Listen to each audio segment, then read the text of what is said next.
Amigo vascaíno, se isso acontecer, vai mudar o Vasco da Gama na hora, tá?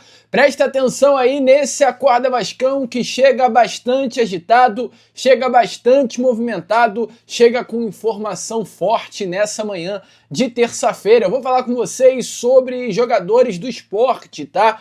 Tem novidades importantes aí, o primeiro clube rebaixado para a Série B do Campeonato Brasileiro. E fica a pergunta, tem reforços do clube pernambucano que podem chegar ao Vascão? Eu vou trazer isso, além disso também trazer informações importantíssimas relacionadas a Leila Pereira, a presidente do Palmeiras, vascaína de coração, falou sobre o Flamengo e eu vou trazer isso aqui para você, meu amigo. Um vídeo que chega muito agitado nessa manhã de terça, mas é claro, antes de começar o vídeo, antes de deixar todos vocês aí muito bem informados sobre o nosso Vascão, como sempre faço aqui no canal, quero dar as boas-vindas a todos vocês que estão chegando aqui pela primeira vez. Para quem ainda não me conhece, muito prazer, eu sou o Lucas, você está no canal do Gigante Vasco e esse daqui é o canal do torcedor vascaíno. Para você que não sabe, eu tô aqui todos os dias, 3 vezes por dia com a Acorda Vascão, que chega sempre às 7 horas da manhã em ponto. O Fala Gigante, que é o segundo vídeo do canal, chegando sempre pela parte da tarde. E o Boa Noite Gigante, terceiro e último vídeo do canal do Gigante Vasco, chegando pela parte da noite para fechar o seu dia com chave de ouro e as últimas informações do nosso Vascão. Então é claro, você que está aí do outro lado e ainda não é um inscrito do nosso canal, não perca tempo, venha correndo aqui embaixo, onde tem essa palavrinha inscreva-se, clique nela e já venha fazer parte da nossa família. Eu conto muito com você. Vamos juntos, né? Fazer de um canal do Gigante Vasco cada vez maior. Show? Bora então, amigo vascaíno, sem muita enrolação, falar logo, né, sobre o nosso Vascão. Eu quero começar aqui com você este Acorda Vascão, trazendo informações importantes com relação ao gramado de São Januário. Ontem, para quem acompanhou o Boa Noite Gigante, eu trouxe informações relacionadas exatamente à mudança do gramado do nosso Caldeirão. O Vasco iniciou ontem, segunda-feira, dia 10 de novembro, tá? A troca completa do gramado de São Januário. O planejamento prevê uma nova grama, tá, presente no nosso Caldeirão, que já esteja pronta na partida contra o Internacional nesse próximo dia 28 de novembro. O Vasco da Gama vai ficar um longo período aí sem jogos em São Januário. Teremos aí essa data FIFA pelos próximos 10 dias. E logo após a data FIFA, o Vasco da Gama terá 2 partidas longe do Rio, Grêmio e Bahia. Grêmio no Sul e Bahia lá em Salvador, na Arena Fonte Nova. O Vasco só volta a atuar no Rio de Janeiro nesse próximo dia 28, então contando a partir de ontem, segunda-feira, serão 18 dias aí sem a utilização de São Januário. O Vasco vai utilizar exatamente esse período para a troca completa do gramado do nosso Caldeirão. A empresa responsável por essa mudança é a Green Life, empresa hoje que opera o gramado de São Januário, e a informação tá que essa substituição do gramado, além de uma melhoria estética que vai acontecer, aquelas manchas feias de fato que são vistas em São Januário já há algum tempinho, serão de fato melhoradas, e é uma medida que foi solicitada urgentemente pela própria Green Life, tá? A informação é que a empresa detectou que as altas temperaturas que vão acontecer agora nesse final de ano aqui no Rio de Janeiro, por conta da chegada do verão, né, elas vão comprometer a capacidade do gramado de São Januário de suportar os próximos jogos agendados para o nosso Caldeirão. Então, com isso, tá, diante aí dessa situação praticamente de calamidade, foi sugerido de forma urgente a mudança do gramado. É uma ação que não vai causar impedimento para a reforma de São Januário, que vai acontecer já neste ano que vem, no ano de 2026, mas é uma mudança que vai ser importante aí para o Vasco da Gama. Além disso, a informação, tá, amigo, ainda relacionada a esse gramado, para fechar esse primeiro assunto do Acorda Vascão, é que o Vasco da Gama ele pensa também na partida contra a equipe do Cruzeiro, pela Copa do Brasil. Amigo vascaíno, o Vasco hoje, internamente, acredita que tem total possibilidade de passar pelo Fluminense nas semifinais da Copa do Brasil, chegar a uma final. E chegando a uma final, o Vasco não tem o planejamento de mandar o último jogo da Copa do Brasil, fechar a Copa do Brasil, decidindo em casa no Maracanã. O Vasco ele quer decidir o jogo final, a grande finalíssima na sua casa em São Januário. Então já até pensando numa final de Copa do Brasil que vai acontecer no dia 21 de dezembro, caso passe pela equipe do Fluminense, exatamente por conta disso que o Vasco troca o gramado de São Januário. O Vasco já planeja uma disputa de final em São Januário e caso conquiste, quer jogar em um gramado de alto nível e por isso essa mudança. Então, informações aí importantes, para todos vocês, amigo torcedor vascaíno, relacionadas a essa mudança em São Januário. Inclusive, esse gramado que hoje é visto dentro do nosso caldeirão, eles serão reutilizados, tá? Futuramente no CT Moacir Barbosa. O Vasco da Gama tem por objetivo construir novos campos no CT e esse gramado hoje visto em São Januário, o Vasco tem por objetivo para diminuir, aí um orçamento, diminuir até um investimento, reutilizá-lo futuramente no centro de treinamento. Boa notícia, amigo? Deixa aí a sua opinião nos comentários, mudança no gramado do nosso caldeirão. Show? Vambora então, amigo, sem muita enrolação, continuar com esse vídeo, continuar com este Acorda Vascão. Eu quero falar com vocês agora, neste momento, com relação a Leila Pereira. Ontem tivemos no mesmo dia acontecendo dois julgamentos diferentes. Tivemos acontecendo o julgamento do Bruno Henrique, o caso BH, jogador que se envolveu aí num esquema de aposta. Ele foi denunciado por forçar um cartão amarelo numa partida contra o Santos, entre Flamengo e Santos, no estádio Mané Garrincha, em Brasília, pelo Campeonato Brasileiro em 2023. Ele forçou o cartão amarelo e beneficiou o seu irmão, que apostou nesse cartão amarelo do Bruno Henrique, e o próprio Bruno Henrique comunicou ao seu irmão que levaria o cartão amarelo naquela partida. Em setembro desse ano, o STJD condenou o Bruno Henrique a 12 jogos de suspensão, mas ele já vem há um tempo entrando em campo por conta de um efeito suspensivo. Ontem, tivemos aí acontecendo esta reunião no STJD, esse julgamento, às 3 horas da tarde. O auditor Marco Aurélio Choi, porém, pediu vista do processo e interrompeu a sessão. No momento da interrupção, o atacante havia recebido um voto favorável. O relator Sérgio Furtado Filho havia votado pela absolvição do jogador, que previa esses 12 jogos de suspensão, e uma punição leve, uma punição com multa de R$100 mil e sem nenhuma ausência em jogos. Mas a sessão ela foi de fato suspensa e nesse momento não temos aí uma decisão final. O Bruno Henrique vai continuar jogando sem problemas. Só porque isso envolve Leila Pereira. Ontem tivemos também no mesmo STJD um atacante do Palmeiras sendo julgado.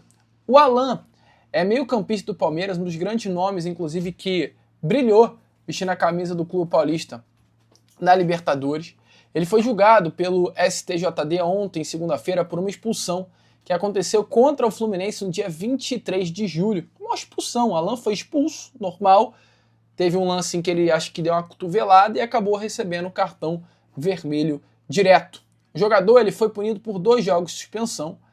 O Palmeiras recorreu e normalmente após recorrer, a punição ela é alterada e volta à normalidade. Um joguinho de suspensão pegou, pode voltar a campo. Só que ontem, nesse julgamento que aconteceu, o Alan pegou 2 jogos de suspensão novamente e o Alan está de fora da partida que vai acontecer do Palmeiras nesse próximo final de semana. O Palmeiras ele entra em campo agora, nesse sábado, num clássico contra o Santos pelo Campeonato Brasileiro, jogo atrasado, assim como também o próprio Flamengo, ele entra em campo contra o Sport, num jogo também atrasado de Campeonato Brasileiro. Partidas que podem definir a tabela de classificação do Brasileirão. O Palmeiras é o líder, o Flamengo é o vice-líder, só que ambos têm os mesmos números de pontos. Só que, amigo, por que é importante falar sobre isso? Porque o Palmeiras, ele terá muitos desfalques para esse jogo do próximo final de semana por conta da data FIFA. Para você ter noção, o Palmeiras terá como desfalque Gustavo Gomes, Piquerez, Emiliano Martínez, Ramon Sousa, Facundo Torres, Vitor Lopes, Flaco Lopes. Todos esses jogadores convocados para as seleções de seus países. O Palmeiras perde a sua principal dupla de ataque, que é Vitor Roque e Flaco Lopes, e perde também o seu terceiro atacante, que é o Facundo Torres. E automaticamente, Com essas 3 ausências, o Alan, que está jogando muita bola, seria o titular do Palmeiras.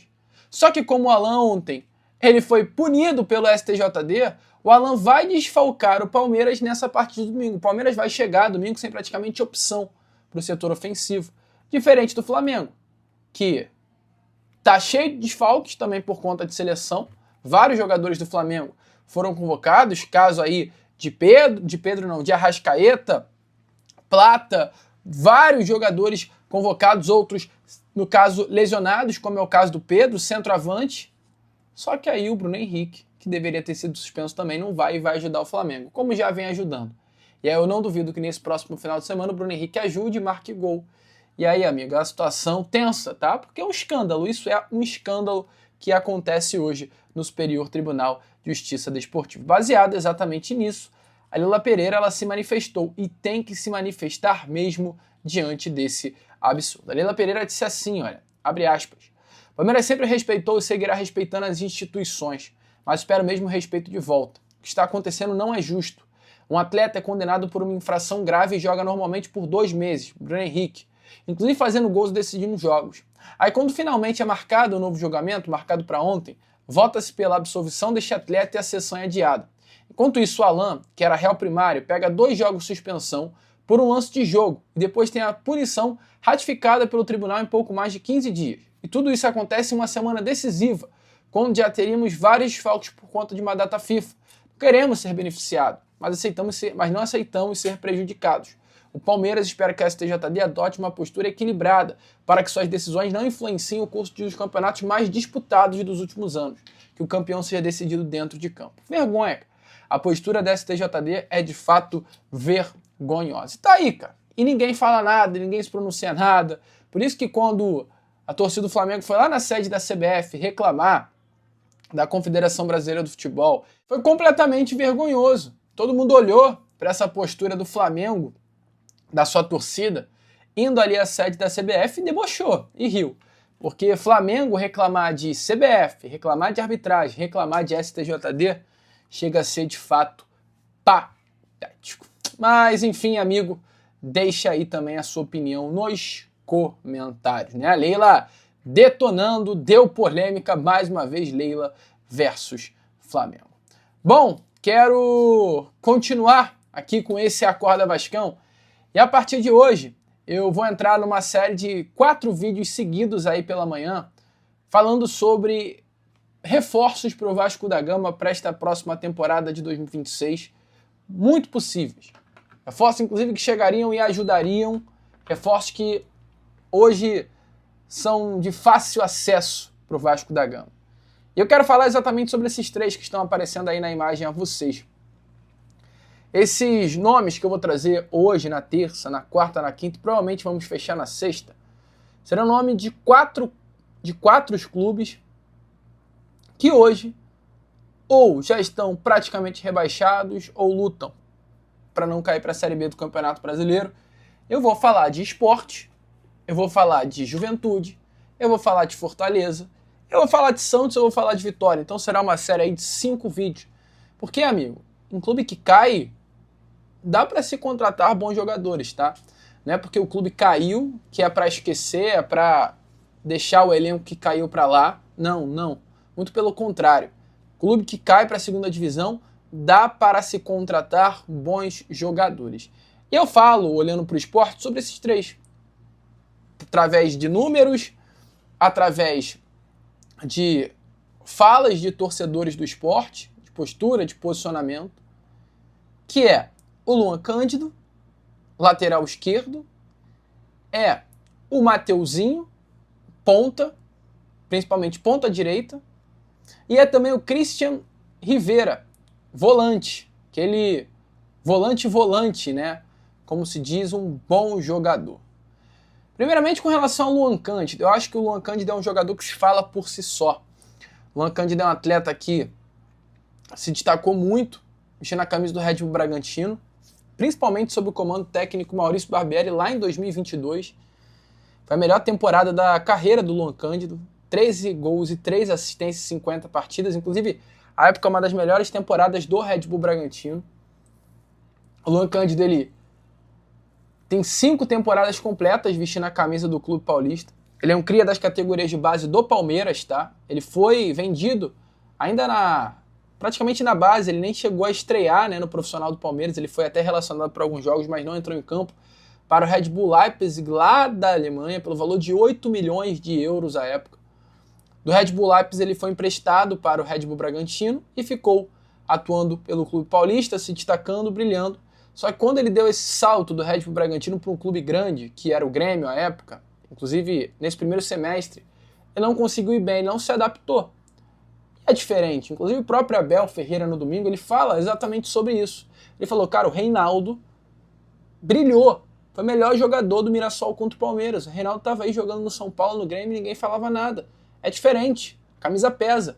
A camisa do Mirassol, com todo respeito, não pesa. A camisa do Red Bull Bragantino, com todo respeito, não pesa. A camisa do Grêmio pesa. E o Luan Cândido não se deu bem por lá. Tanto que foi emprestado pelo Red Bull Bragantino para o Grêmio. Ficou 6 meses no Clube Gaúcho.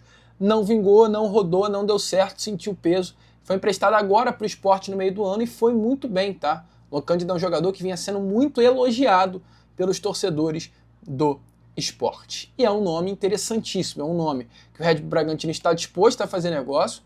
A relação da diretoria do Vasco com a diretoria do Clube Paulista é uma relação boa, há negócio, há diálogo e eu acho que o Luan Cândido cairia muito bem nas mãos do técnico Fernando Diniz. É um lateral com características completamente diferentes do Lucas Piton. Mais ofensivo, mais rápido, mais dinâmico, mais de embate, mais físico. Jogador jovem, cara. Tão rodado, mas só de 24 anos. Com 24 anos. Então, eu acho que seria um grande nome. Não vai jogar a Série B do Campeonato Brasileiro com o Sport. Eu acho que seria um nome interessante. É mais jogador que Vitor Luiz, é mais jogador que o Leandrinho. Eu acho que tem total capacidade nas mãos do Diniz de voltar à confiança e ser aquele Luan Cândido lá de 2022, cara. 2022, há pouco tempo atrás, quando ele tinha apenas 21 anos de idade, no Red Bull Bragantino, sob o comando do técnico Maurício Barbieri.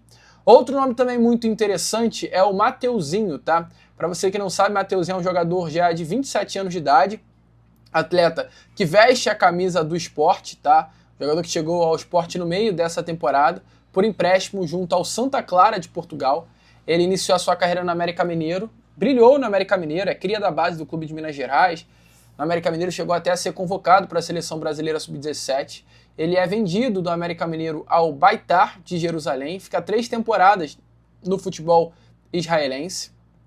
Volta ao América Mineiro no ano de 2022, volta a jogar bola, chega ao Criciúma em 24, ele do Criciúma é vendido para o Santa Clara, tem seus direitos econômicos ligados ao clube português e é emprestado agora no meio desse ano ao Sport. Foi muito bem no Sport, fez um segundo semestre bem legal, demorou, né, ali a engatar, se adaptar novamente ao futebol brasileiro, mas foram 2 gols e 3 assistências aí em pouco tempo, né? Em 6 meses não conseguiu ajudar o Sport a não cair, mas foi uma peça muito útil, é um nome que os torcedores do Sport gostam muito, está emprestado pelo Santa Clara, é ponta, 1,64 m, pequenininho, tem passagem pela seleção de base, 27 anos, jogador interessante aí para ficar de olho para compor elenco, até porque é uma posição que vai fazer falta no Vasco pro ano que vem. Andrés Gomes, que vai ser convocado frequentemente, Al Rayyan, que pode ser vendido. É bom ficar de olho em jogadores como esse, até como uma forma de utilizá-lo no Campeonato Carioca. A gente teve até recentemente informações que nesses últimos períodos, nesses últimos dias até, o Mamelodi Sundowns da África do Sul chegou a enviar uma proposta ao Santa Clara para contratar o Mateuzinho. Ele está emprestado apenas ao Sport, uma proposta de 9,5 milhões de reais. Entretanto, apesar da proposta, né, o Sport iria receber 20% desse valor, algo em torno aí de 2 milhões de reais, talvez, quase 2 milhões de reais, pela taxa de vitrine. O Sport recusou porque preferiu a permanência do Mateuzinho para a sequência da temporada. Então, um jogador bem legal, bem interessante, que vale ficar de olho também. O clube da África do Sul, que disputou o Mundial, queria a compra deste atleta, para repor até a saída daquele jogador que se destacou no próprio Mamelodi durante a Copa do Mundo. E por fim, esse volante chamado Christian Rivera, atleta que foi contratado pelo Sport nessa temporada de 2025, chegou no meio do ano no projeto Série A do Campeonato Brasileiro. O Sport comprou o atleta pelo valor de 17 milhões de reais junto ao Tijuana do México, jogador de muita qualidade também, um atleta que chegou ao Sport no início do ano com status de grande reforço, era o capitão do Tijuana, que é um dos grandes nomes, grandes clubes, melhor dizendo, do futebol mexicano. Foram 58 partidas, 12 gols e 2 assistências, vestindo a camisa do Tijuana. Chegou com muita moral e jogou muita bola. Nessa temporada, vestindo a camisa do Sport, foram 38 jogos, sendo aí uma das grandes salvações, tá, desse sistema de meio campo do clube pernambucano. É um nome que a torcida do Sport gosta e gosta muito, amigo. Ele é o vice-líder em bolas recuperadas entre todos os jogadores do Campeonato Brasileiro. São 132 bolas recuperadas durante o Brasileirão. Tem uma taxa de acerto no passe absurda, 90% de acerto no passe, 57 desarmes, 27 dribles sofridos apenas jogando e vestindo a camisa de um dos clubes hoje piores do Campeonato Brasileiro, se não o pior. Então, jogador de muita qualidade, jovem. O colombiano Christian Rivera tem apenas 29 anos de idade. É um jogador que iniciou a sua carreira no Deportivo Cali da Colômbia, nos grandes clubes, e passou aí quase 7 temporadas no Tijuana. Um nome que vale a pena ficar de olho, cara. Vale. Bom jogador. E dificilmente pelo mercado que tem vai jogar uma Série B pelo Sport. E eu acho que é a hora do Vasco ficar de olho aí nesse atleta. Ou seja, tem muito jogador interessante no Sport. Falei 3. Fora outros aí também de destaque que talvez eu tenha esquecido e vale a pena ficar de olho. Concorda? Deixa aí a sua opinião nos comentários. Amigo, agora eu, Lucas, vou ficando por aqui. Amanhã no Acorda Vascão eu volto para falar sobre Fortaleza. Eu conto também aí com a sua presença. Vamos que vamos, curta, compartilhe, se inscreva. E é claro, como eu sempre falo aqui no canal do Gigante Vasco, saudações vascaínas.